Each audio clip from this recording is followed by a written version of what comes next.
السلام عليكم ورحمة الله وبركاته. waxaan noo socda cashirkeenii ahaa neurology. waxaan maanta qaadanaynaa infections of the brain. sib waxaan ka qaadan doonaa insha allahu tacaala wax loo yaqaano meningitis. marka aan ka bilaabno meningitis. before intaan ka hadlin meningitis wax loo yaqaano waa inaan fahanaa horta waxyaabaha noo soo socdaa maxay yihiin. Okay, meningitis iyo waxaa qaadan doona wax loo yaqaano encephalitis iyo brain abscess. marka maanta waxaa ugu talagalnay inaan qaadano oo keliya meningitis. Encephalitis iyo brain abscess dib ayaa u dhigan doonaa insha allahu tacaala. marka sidaas inaan ula socotiin aan jeclaan lahaa. marka hore aan fiirino marka waa maxay horta meningis. horta meningiska sidiisaba muxuu yahay? meningis haddaa maqasho waa xoog ku dahaaran maskaxda. xoogkaas maskaxda ku dahaaran hadduu caabuq ku dhaco ayaa waxaa dhihi doonaa meningitis. Okay, marka fiiri xoogka 3 layer ilaa iyo brainka ka gaarna. fiiriya layerkan cadka ugu horeeyo waxaa loo yaqaanaa dura mater. layerka kale cad ee ku xigana waxaa loo yaqaanaa muxuu ahaa layerkan labadan waxaa loo yaqaanaa dura mater, midkan kan waxaa loo yaqaanaa arachnoid mater. kadib waxaa jiro layer ku dhegan maskaxda naftirkiisa ama brain parenchymaha ku dhegan oo shine ka dhigayo oo ifinayo, kaasna waxaa loo yaqaanaa pia mater. Okay, waxaana 3 xub ayaa jirto. 3 xub waxay kala yihiin dura mater. Okay, mid waa outer, midna waxa waa inner. mid wuxuu ku dhegan yahay lafta ku dhegan yahay, midna waxyar maskaxda ayuu dhow yahay. waxaa jira mid loo yaqaano arachnoid mater, waxaa jira mid kale loo yaqaano pia mater. marka 3dan xub ayaa waxaa loo yaqaanaa meningis. Okay, marka fiiri meningiska waa xoog ku dahaaran maskaxda iyo spinal cordka. waxaan loo kala qeybay 3: dura mater, arachnoid mater iyo pia mater. Okay, sawirkan oo weynaan fiirinaynaa log. marka kani waa skaalki, waa lafti waa. Okay, lafti kadib oo maskaxda waxaa ku xigo wax loo yaqaano dura mater. dura mater kadib waxaa ku xigo arachnoid mater. arachnoid mater waxaa kusii xigo pia mater. pia mater kadib ayaa waxaan bilaabanayo wax loo yaqaano brainkii, maskaxdii ama spinal cordki ayaa bilaabanayo. marka inta u dhaxeyso muxuu ahaa arachnoid mater oo ah kan cadkaana ah iyo wax loo yaqaano pia mater waxaa loo yaqaanaa subarachnoid space. waa meeshii laga helayay spinal ama wax loo yaqaano spinal fluidki ama meeshii ay arteriyaashii dhex dawaalinayeen si ventricle of Williska. Okay, marka waxaa leenahay marka waa maxay marka meningitis? meningitiska waa caabuq ku dhacayo 2 layer. 2 layer oo ka mid ah muxuu ahaa 3 layer. for example 3 layer oo dura mater, pia mater iyo arachnoid mater. laakiin meningitis ma dhihi karno oo kaliya 3dan layer inay ku wada dhacaan, sababtoo ah meningitiska caadiga ah sidoo kale magac labaad loo yaqaanaa jirta leptomeningitis ama leptomeningis. leptomeningis ama leptomeningitis haddaa maqasho waxa waaye inflammation of the pia mater and the arachnoid mater. Okay, fiiri waa inflammation ku dhacayo pia mater iyo arachnoid mater. Okay, labadaan inflammation ku dhacaya waxaa loo yaqaanaa muxuu ahaa leptomeningitis. Okay, labadana waxaa ku diraynaa meeshan space ku jiro Soomaan. spacekaas waxaa ku jiro wax loo yaqaano CSF ama cerebrospinal fluid. haddii caabuqa oo ku dhaco pia mater, arachnoid mater and cerebrospinal fluid, markaas ayaa waxaa leenahay waxaa jirto meningitis ama wax loo yaqaano leptomeningitis. Okay, marka su-aasha haddaa isweydiinaysaana waxay tahay what about haddii uu ku dhaco ka waran caabuq hadduu ku dhaco wax loo yaqaano dura mater. Okay, saadi haddii caabuq uu ku dhaco dura mater magac kale loo yaqaan ayaa jirto. Okay, waxaa loo yaqaanaa Becky meningitis. waxaa loo yaqaanaa Becky meningitis. Becky meningitis waa inflammation oo ku dhacayo dura mater. Okay, laakiin meningitiska caadiga ama leptomeningis. Okay, meningitis-ka caadiga waa maxay? waa inflammation ku dhacaya leptomeninges. Leptomeningeska waxaa la socday wax loo yaqaano CSF. CSF kaasna wuxuu ku jiray subarachnoid space. Okay, leptomeningeskana waa labo oo kala ahaayeen pia mater as well as arachnoid mater. Okay, intaas waa definitionka. sidoo kale waxaa rabaa meningitis-ka iyo encephalitis farqiga u dhexeeya muxuu yahay? Encephalitis hadaa maqasho waa inflammation of the brain parenchyma. hadda sawirkan oo kale ma kaa fiirino. kani waa scalki, waa lafihi. kani waa dura mater. dura mater haddii inflammation oo ku dhaco waxaa dheheynay waxa loo yaqaano picky meningitis. haddii inflammation oo ku dhaco arachnoid mater, pia mater iyo CSF waxaan dheheynay meningitis or leptomeningitis. laakiin brainka naftirkiisa, okay, brain parenchyma celleska ay leedahay brainka haddii caabuq oo ku dhacana waxaa leenahay encephalitis. Okay, marka hadda anaga maanta waxaa qaadan doonaa ma qaadan doono wax loo yaqaano inflammation of the dura mater oo loo yaqaano picky meningitis. sidoo kale ma qaadan doono wax loo yaqaano encephalitis. waxaa qaadan doonaa inflammation of the arachnoid mater, pia mater iyo CSF. warkaasoo dhan ma tiri karno, waxaa isku wada leenahay inflammation of the meninges oo loo yaqaano meningitis or leptomeningitis. marka intaasoo dhan waxaa soo wadwaday wuxuu ahaa oo keliya wax loo yaqaano definitionka. okay, waxaan bilaabi doonaa marka infection macnaha qaabkoo ku imaan karaa maskaxda caabuq sidoo ku gaari karaa ama meningiska qaabkee caabuq oo kusoo gaari karaa. waxaa jirta 4 wado. okay, 4 wado oo kugu soo gaari karaa jirto. the most common haddii imtixaanka oralka ku weydiiyo aan ku dhaho aniga the most common aad u jeclaya. marka hadda la weydiiyo the most common route oo kugu soo gaari karo maskaxda ay ku gaari karta ama meningiska oo ku gaari karo inflammation ama microorganismska isha ka ku dhaho waa hematogenous. okay, waa hematogenous spread. waa inuu dhiiga soo raaco. haddoo rabo artery soo raaco, haddoo rabo retrogradely vein haddoo rabo soo raaco. okay, labadan macnaha hematogenous waa midda ugu muhiimsan oo ku imaan karto in CNS-ka ama brainka ama wax loo yaqaano meningiska uu soo gaaro caabuq. okay, sidoo kale wuxuu ku imaan karaa wax loo yaqaano direct implantation. direct implantation waxaa jug hadda kugu dhacdo kale. okay, for example mostly direct waxaa dhici karta traumatic jug ahaan inay kugu soo gaarto. sidoo kale iatrogenic waa rare. for example markii qofka lumbar puncture la sameynayo kale.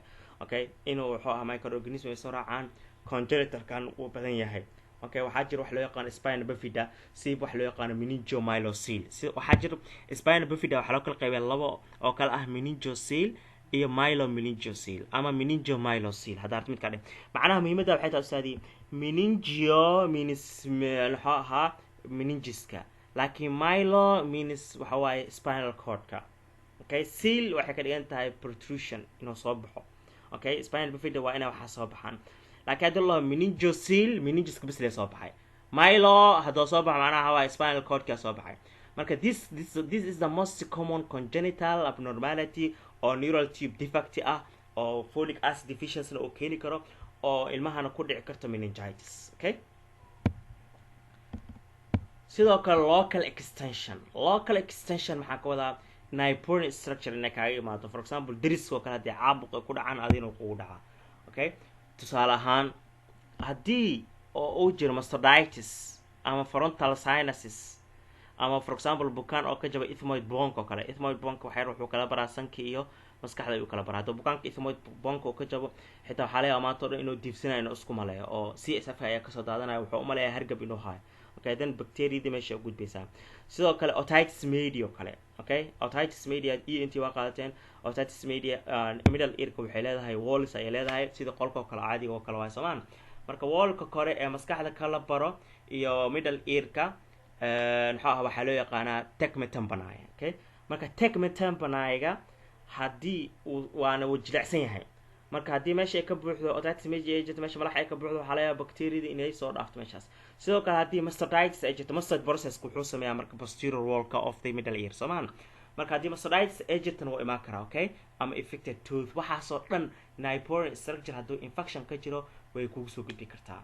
okay, sidoo kale peripheral nervous system ayay kaga imaan kartaa. peripheral nervous system macnaha waaye haddii waa nervous system oo outside ah. for example gacanta doo ay kaa qaniin oo kale rabies. okay, ay hadduu gacanta kaa qanin ama lugtoo kaa qanin oo kale nervigaas oo qaadayo soo usoo wado maskaxdii oo geena ama brainki oo geena marka markaas waxaa loo yaqaanaa peripheral nervous system ahaan kaaga soo gaarta macnaa peripheral nervous system wuxuu loo bedelay lymphatic camal loo bedelay macnaa lymphatic maskaxda ma lahan ogu waa meesha kaliya lymphatics aan laga helin waxaa meelaha kale hematogenous lymphatic waxyaabo badan la xisaabiyo mooho marka kan maskaxda there is no lymphatic okay laakiin waxaa jira peripheral nervous system ayaa ku keeni kara si peripheral nervous system wuxuu ku keeni karaa viruska sida herpes zoster oo kale iyo wax loo yaqaan rabieska ayuu ku keeni karaa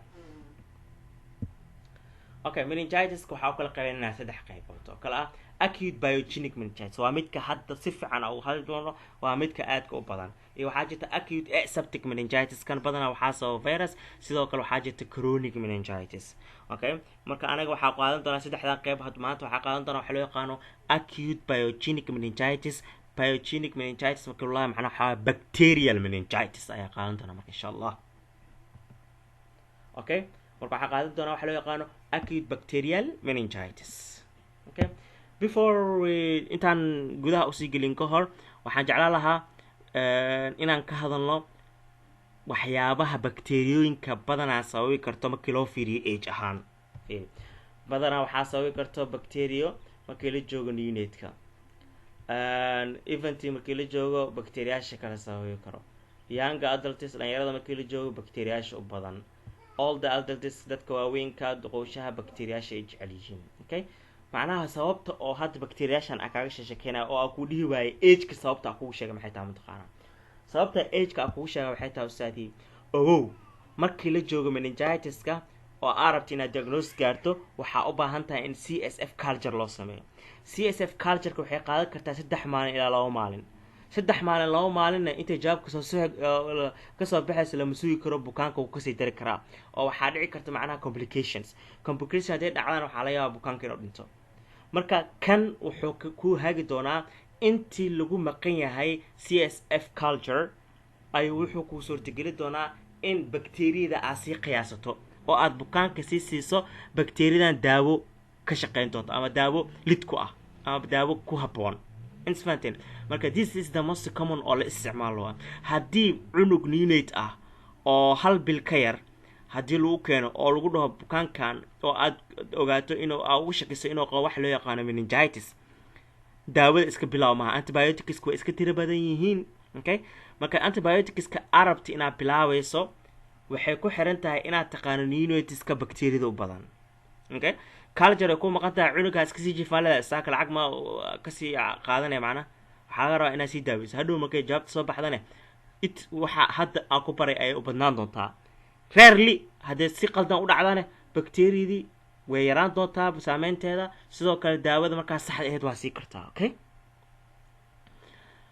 bilawna marka neonatka waxaa u badan lahayd the most common neonatal meningitis the most common neonatal pneumonia okay haddii lagu weydiiyo waa streptococcus okay the second most common haddii lagu weydiiyo waa Escherichia coli okay midka saddexaad waa Listeria monocytogenes okay eventska markii la joogo waxaa badan bacteria loo yaqaano Haemophilus influenza streptococcus pneumonia Neisseria meningitis okay young adultska dadka dhalinyarada ah waxaa ku baran streptococcus pneumonia iyo Neisseria meningitis okay all the adults dadka waaweyn waxaa ku badan streptococcus pneumonia Neisseria meningitis okay Listeria monocytogenes iyo sidoo kale anaerobic gram negative bacilli okay marka hadhow haddii cunug yar lagu keeno waxaa raasinaysaa oo kaliya daawooyinkan waa maxaa ahaa bacteriadan daawooyinku aad for example penicillin oo kale okay events oo kale daawooyinka influenza iyo streptococcus pneumonia iyo Neisseria meningitis loo isticmaalo kala siinaysaa okay marka that's why hadda this aad u qaadanayso ismil fahanteen okay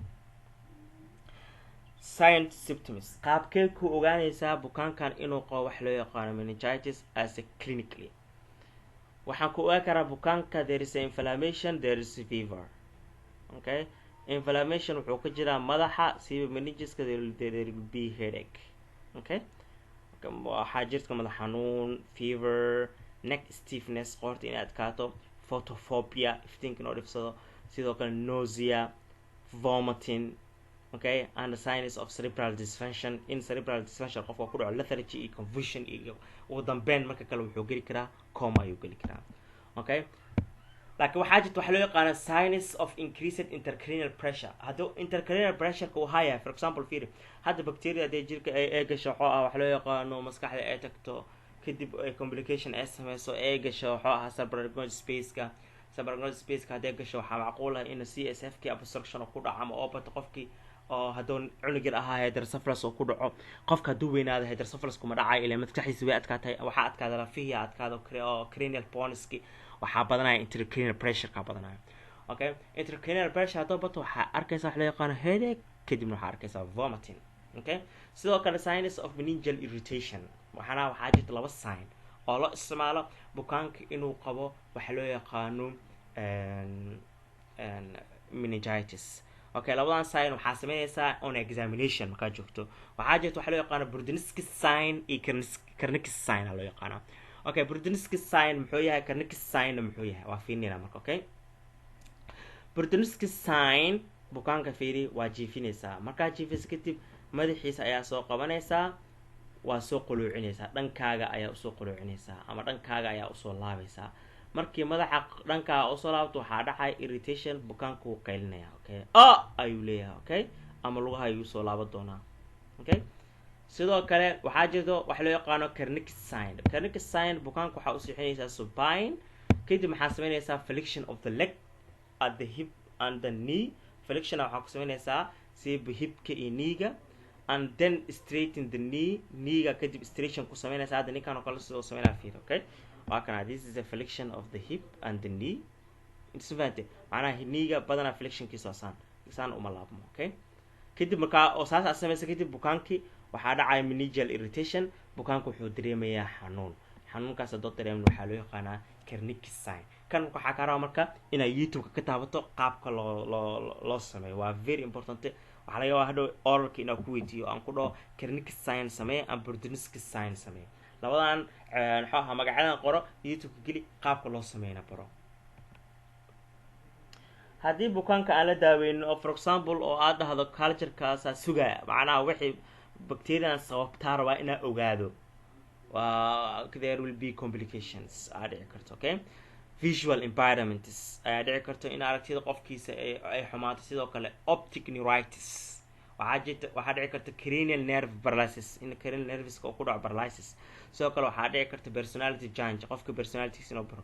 waxaa dhici karta paresis oo ah weakness inuu dhaco, ama waxa loo yaqaano paralysis in wuxuu ahaa oo limbiska ay shaqey waayaan. sidoo kale waxaa dhici karta vasculitis, endocarditis, pericarditis, respiratory failure. Okay, waxaan erm kuu sharxay inflammation of the vessels waxaas ma. Okay, laakiin waa fahmi karta Soomaan, endocarditis, pericarditis, respiratory failure waxaasoo dhan waa complications. Okay, marka cudurkan how do you diagnose this disease? Okay, haddii aad rabto inaad diagnose gaarto waa inaad sameysaa lumbar puncture oo aad soo qaataa wax loo yaqaano CSF. Okay, CSF kan waxaa u sameynayaa waxaa fiirinaya lambarkoo CF-ka marka qaar waxaa la fiiriyaa glucose-ka si aad u ogaato bukaankan ma wuxuu qabaa bacterial meningitis mise wuxuu qabaa viral meningitis. marka viral meningitis kuna socda, marka anaga hadda waxaan qaadanayaa bacterial meningitis. marka sidee ku ogaanaa marka inuu qabo bukaankan bacterial meningitis or viral meningitis? waxaa fiirinaya marka glucose level of the cerebrospinal fluid. haddii glucose-ka ay ka yaraato conton, there is bacteria. marka bacteriada glucose-ka idaa isticmaasho way cuntaa, laakiin viruska viruska ma isticmaalo, glucose ma isticmaalo. marka waxaa leenahay haddii viruska ku jiro haddii waxuu ahaa glucose-ka ku jiro CSF-ka ay yaraato, waxaa jira bacterial meningitis. haddii oo virus waxuu ahaa glucose-ka ku jirto CSF-ka ay normal tahay, there is viral meningitis. Okay, sidoo kale waxaa sameyn kartaa culture ayaa sameyn kartaa oo infection sites, meelaha oo infection rootska ay kaga imaan karaan, for example bloodka oo kale, urine-ka oo kale, nose-ka, meelaha ay kaga imaan karaan waxuu ahaa inay dhici karto meningitis, inay dhici karto meelaha ay kaga imaan karaan waa inaad sameeya culture. Okay, organismka si aa u ogaado. sidoo kale CSF culture waa sameyn kartaa. Okay, si aad u ogaato organismka, laakiin CSF culture wuxuu ahaa virus laguma ogaado. Okay, laakiin CSF culture ustaadii waxaa leenahay waa maalmay qaadanaysaa, marka saacado badan ay qaadanaysaa. bukaankan wuxuu kaga baahan daawo inaad siiso, marka daawada oo soo hormarinaysaa adigoo raacayo guideline-ka oo ahaa ageka iyo bacteriada u badan. How do you treat bacterial meningitis? Okay, bacterial meningitis commonly waxaa la isticmaalaa penicillin ayaa la isticmaalaa iyo ceftriaxone. Okay, sidoo kale waxaa la isticmaalaa vancomycin, sidoo kale waxaa la isticmaalaa vancomycin, sidoo kale waxaa la isticmaalaa chloramphenicol, sidoo kale kuwaasoo dhan waxaa loo isticmaala wax loo yaqaano bacterial meningitis iyo adoo sameynayo supportive care. sidoo kale bacterial meningitis waxay kale kaaga imaan kartaa dadka ilmaha hydrocephalus qabo kale. waxaa ku dhici macnaha waxaa loo geliyay wax loo yaqaano tubo oo loo yaqaano VB shanta oo laga soo gaayo ventriculoperitoneal shunt, oo ah tubo la gelinayo ventricleska oo ku yaala maskaxda qaybta laga soo daayo cerebrospinal fluidka lana geenayo peritoneumka. Okay, marka waxaa dhici karta marka in skinkii uu soo raaco muxuu ahaa bacteriada. skinka waxaa laga helaa bacteria loo yaqaano Staphylococcus epidermatitis. marka Staphylococcus taasaa baxaysa waxay tegaysaa meningiska, waxay sababaysaa inflammation. Okay, marka meelo badan ayay waxay kaga imaan kartaa root of inflammation aad ayuu u tiro badan yahay oo ama bacterialka. midda kale waxaa noo har wax loo yaqaano imtixaanka meelaha oo layska soo akhrin lahaa oo wuxuu ahaa oo imtixaankan u badan yahay. number 1 waa inaad iska soo akhrisaa neuroanatomy briefka ahaa oo aan dhigayay, macnaha neuroanatomy-ga oo ka koobnaa. Okay, sidoo kale waa inaad aad iskaga soo akhrisaa waxa loo yaqaano cranial nerveska iyo originkiisa. Okay, sidoo kale waa inaad aad iskaga soo akhrisaa stroke. cashiro badan ka wariyo waa ogaay waxa ka wariyo wax loo yaqaano wuxuu ahaa basal ganglia anatomy-giisa, waxaa ka wariyo wax loo yaqaano Parkinsonism, Huntington disease, schizophrenia. Okay, number 1 waxaa ah stroke ustaadi. Okay, number 1 waa stroke. inta kale waxay isoo geli karaan second, waxaa ay noqon karo wax loo yaqaano basal ganglia iyo cudurada ku dhacaya. Okay, third waxaa ay noqon karo anatomy, kan wuxuu noqon karaa fourth. Okay, kan afraad uu isoo geli karaa. marka waxaa idin karaba akhyaaray inaad iska soo adkeysaan examka, waana oral, isku adkeenna ma jiro, laakiin macnaha waxa waaye su'aalaha ku weydiiyo waxaa ka bixayso wixii xaqa helaysaa marka insha Allah tacaala. marka idinkan isoo adkeeya, laakiin stroke lagama kaftamo. stroke kaftan ma gasho ustaadi. waxaa ka rabaa book Davidson-ka ka soo akhrisanaysaa stroke. waxaa jirta qayb dhan stroke oo aad u badan, marka stroke-gaas soo akhris marka insha Allah tacaala. waa mahadsantiin. wassalaamu calaykum waraxmatullaahi wabarakaatuh.